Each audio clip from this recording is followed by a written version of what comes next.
मेरे अज़ीज़ साथियों, आज मैं आपसे गुफ्तगू एक बहुत अहम मौजू पर करना चाहता हूँ।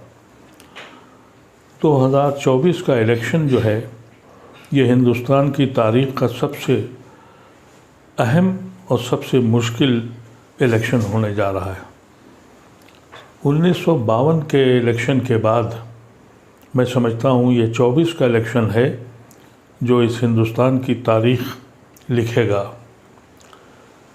1947 में जब ये मुल्क बटा, उस वक्त कुछ लोग इस मुल्क को छोड़ के चले गए और काफ़ी बड़ी तादाद उसने गांधी की आवाज़ पर, मौलाना आज़ाद और नेहरू और उस वक्त के काबरीन की आवाज़ पर अपनी किश्तियाँ जला दी, एक जिना को ठुकरा दिया और ये फ़ैसला हुआ।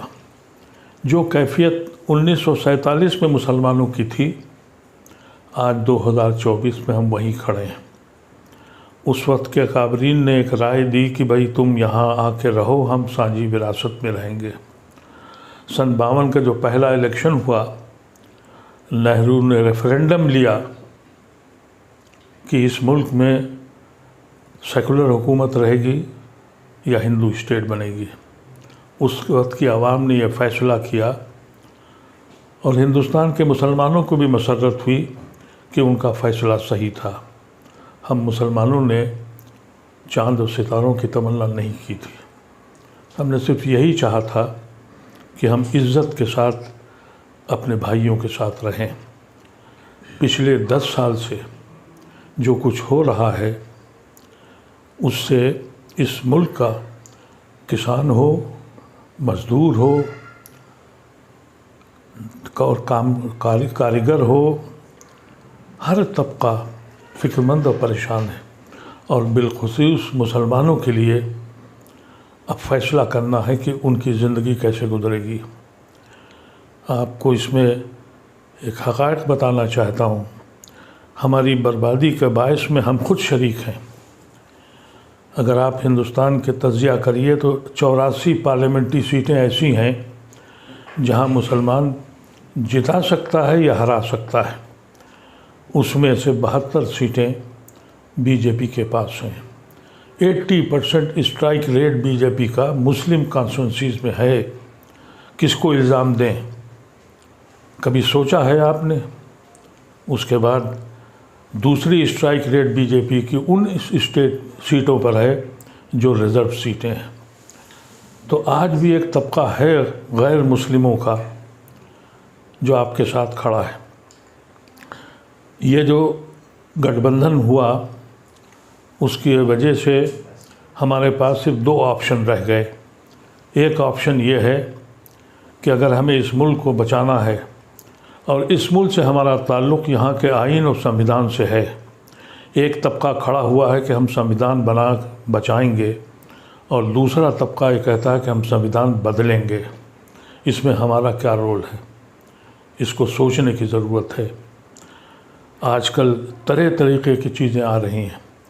मैंने देखा कि कुछ लोग, मुसलमान इतना परेशान हो चुका है कि उसे मालूम है कि उसकी दरगाहें, उसकी खानकाहें, उसकी मसाजिदें, उसके कब्रिस्तान रोज़ छीने जा रहे हैं।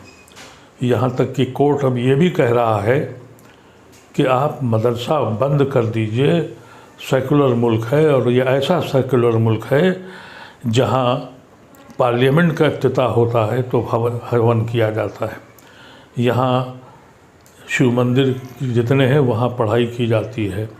जब ये हालात हो जाएं, फिर भी हम नहीं जाग रहे हैं। मैं आपसे गुजारिश करता हूँ कि अगर आप इस वक्त भी बहक गए, क्योंकि बहकने वाले लोग हैं, अभी बहुत से वाया मीडिया पॉलिटिकल पार्टीज़ ने निकाले हैं, उनकी सहयोगियों के साथ जुड़ने जा रहे हैं। कहते हैं कि ये फ़ला सहयोगी जो है उसके साथ हम जा रहे हैं, यानी मुस्लिम वोट को बांटने जा रहे हैं।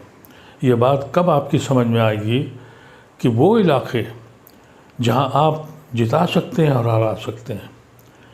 और 4 जून को इस मुल्क का फ़ैसला होगा और आपके मुस्तकबिल का फ़ैसला होगा। मैं आपसे मुतब्बिनाना ख्वाहिश करता हूँ, सोचना शुरू कीजिए। कभी सोचिए आप कि हम गुनहगार हैं या नहीं हैं, हम कहाँ खड़े हैं। कभी हम इनके भाइयों की हैसियत से हिंदुस्तान में रहते थे, आज उसी दर पे गुनहगारों की तरह बैठे हैं। सुबह और शाम हमको ये बताना पड़ता है कि हम देशभक्त हैं, देशद्रोही नहीं हैं। इतना सब होने के बाद भी मुसलमान सोच नहीं पा रहा है। और कुछ लोग हैं जो कहते हैं कि हम पासबंदा हैं और फलाना अशराफ है।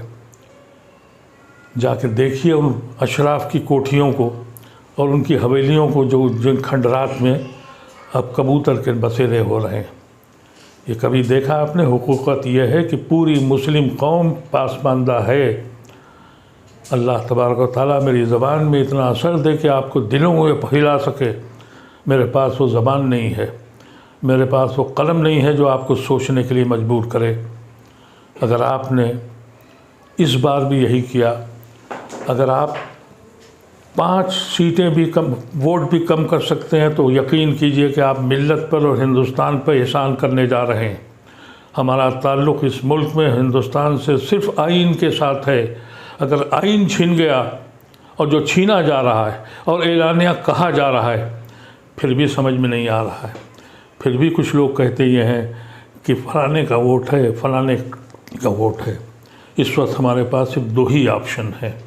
एक ऑप्शन ये है कि हम उन लोगों के साथ जाएं जिन्होंने आइन को बचाने की कोशिश की है, और उन लोगों की मुखालफत करें जिन्होंने हमें धोखा दिया है और जिन्होंने अपने मकसद के तहत जाके एनडीए के साथ गए हैं। इन लोगों को ख़ास तौर से आप अंदाज़ा कर लें कि इनके ख़िलाफ़ आप मुत्तहिद हो जाएं। अगर आप अपनी 84 सीटों में से 50 और 60 सीटें भी कम कर सकते हैं, तो ये मुल्क भी बच जाएगा और आप भी बच जाएंगे। अगर आपकी बात मेरी समझ में आ जाए तो खुदारा अपने साथियों से कहिए, उन तक पैगाम पहुँचाइए। यकीन कीजिए कि अगर आपने 5 वोट भी कम कर दिए तो ये कार खैर है, हमारा मुल्क बच जाएगा। मेरा दीन भी कहता है कि जालिमों के हाथ रोको, तलवारों से अब नहीं रोक सकते, वोट से रोक सकते हैं। एक जालिम जिन्होंने इस मुल्क को, ज़मीन को जहन्नुम बना दिया, और हम अपने घरों पर बैठे हुए हैं। अब बैठने की ज़रूरत नहीं है। अब सिर्फ ये फ़ैसला कीजिए, कोई हो, अगर ये जीत गए तो जो लोग आपके साथ हैं ये भी हमको किस्मत के हवाले करके छोड़ जाएंगे। कितने छोड़ गए, कुछ तो दौलत की लालच में, कुछ खौफ की लालच में। और अगर ये दोबारा जीत गए तो फिर वो जो बचे के जो सेकुलर हिंदू आपके साथ खड़े हैं, ये भी आपका दामन छोड़ देंगे। फिर आपके बच्चों का क्या हश्र होगा। और अगर आप जीत गए, इनको रोक लिया आपने, तो आपका वक़ार बुलंद हो जाएगा। आज आपकी हैसियत क्या है? कोई पॉलिटिकल पार्टी आपको घास नहीं डालती, आपको बुलाती नहीं है। यहाँ तक कि जो मुस्लिम कॉन्स्टिट्यूंसीज़ हैं वहाँ पर भी गैर मुस्लिमों को देती है और मजबूर है उनको जिताने के लिए। ऐसी शक्ल में एक बात सोचिएगा ज़रूर, और इस बात पर सोचिएगा कि ये एक आदमी जो बीमारी के बाद अपनी उम्र के साथ और बीमारी के साथ जिसकी आँखें अपने रब से मिलने को बेचैन हैं, ये उसका आखिरी इलेक्शन है। मैं इलेक्शन का कैंडिडेट नहीं हूँ, लेकिन अपनी मिल्लत की तरफ देखता हूँ तो दूर दूर तक कोई दिखाई नहीं पड़ता। सारे इख्तलाफात छोड़ दीजिए, सारी जमातें छोड़ दीजिए, अशराफ व पासमानदा छोड़ दीजिए। सिर्फ़ एक फ़ैसला कीजिए कि इस मुल्क के कानून को, इस मुल्क के आइन को बचा लीजिए। हमारे बुज़ुर्गों ने इसी आइन की रोशनी में हमने अपने मुल्क को, एक मुस्लिम मुल्क को छोड़ दिया था। इतना सोचना ज़रूरी है। बहुत बहुत शुक्रिया। अगर आप मेरी आवाज़ से आप मुतमईन हो तो खुदारा अपने आवाज़ को दूसरों तक पहुंचा दीजिए और इस पर सोचिएगा, सोचिए और फ़िक्र कीजिए और अमल कीजिए। बहुत बहुत शुक्रिया।